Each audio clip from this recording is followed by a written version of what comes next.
Now, we're seeing the market rebounding, Akeem. Do you share views that this is a trend that we'll see till the end of the month? Thanks so much for having me. Good morning. We actually expect that this trend will continue until the end of the year. It may slow down a bit because we expect some fund managers to actually close their shop towards the last 2 weeks of the year. But we expect the market to close on a positive note this year, and to expect a bigger rebound next year. Right, and Akeem, I mean, talking to an analyst yesterday, he said he saw the index closing the year passing the 27,000 points mark. Is this your view as well? Well, that may be a bit far-fetched because it's not impossible that towards the end of the year, some portfolio managers will decide to take profit so that they can close their year on a positive note. We will be optimistic to have it closed at 27,000 points, or anything below 27, 26,500, 26,600 will be acceptable by the market. Right, and Akeem, as we close the year, I mean, give me your take about how you think the market makers, have responded to the market. Do you think they've adequately responded to the market's needs?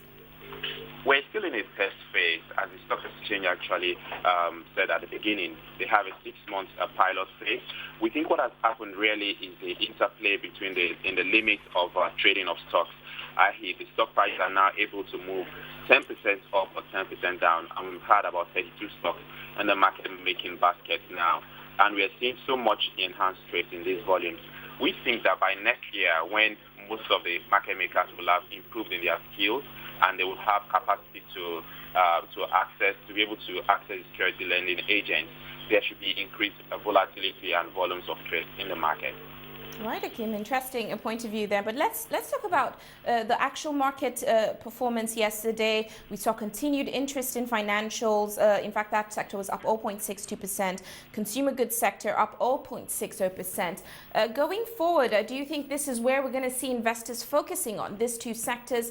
Yesterday, we also discussed the fact that we're seeing some activity in the insurance sector with some shares being issued in a private placement. What's your take on the sector performance we're going to see? I mean, you have to realize that the expectations of most fund managers is still that the banking index is where the largest focus will be.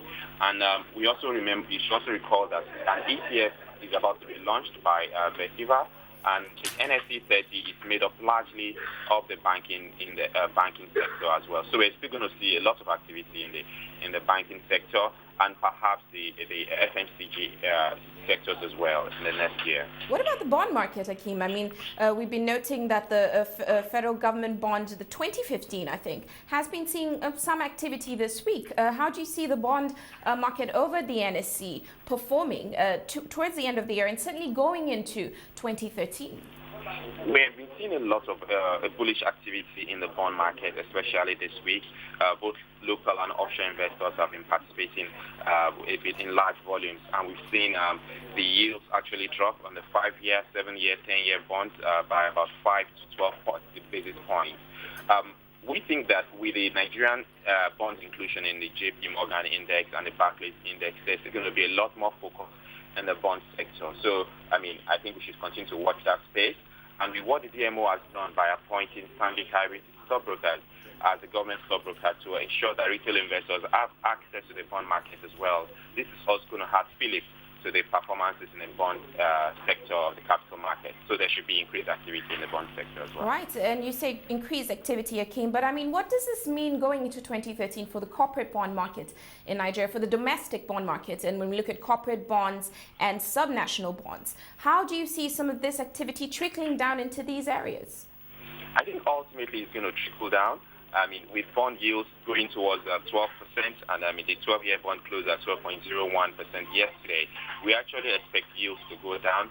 If this happens, corporate issuers will have an opportunity to issue at a much lower rate than they will have done if they had come to the market earlier this year. They will still have to, of course, put in a premium to accommodate the risk over the riskless rate of the federal government funds.